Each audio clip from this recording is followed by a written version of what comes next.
Здравствуйте, меня зовут Бежемен Арсен. Представляю свой проект «Мини-манипулятор-помощник».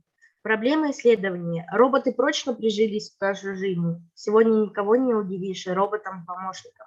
Я задался вопросом, а возможно ли собрать прототип робота-помощника из лего-конструктора? Актуальность проблемы. Я задумался, а можно ли собрать манипулятор на гусеничной платформе, который мог бы перетаскивать вещи по дому? Иногда бывает так, что не хочется вставать с дивана и взять пульт от телевизора, а вместо тебя это делал манипулятор.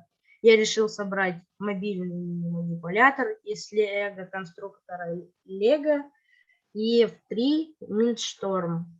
Гипотеза.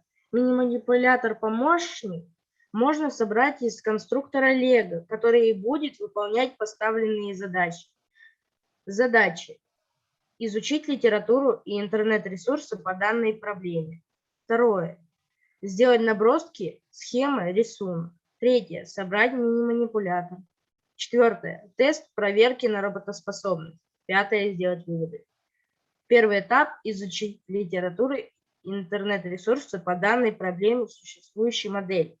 Существующий набор для сборки робота на гусеничной шасси с манипулятором на основе контроллера STM32, возможность захвата предметов движения по заданной траектории обнаружения и объезда препятствий и другое.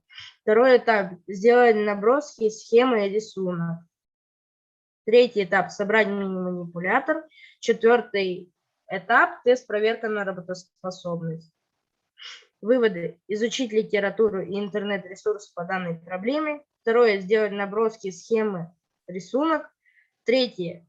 Собрали мини-манипулятор. Четвертое. Проверили на работоспособность. Пятое. Заключение. Спасибо за внимание.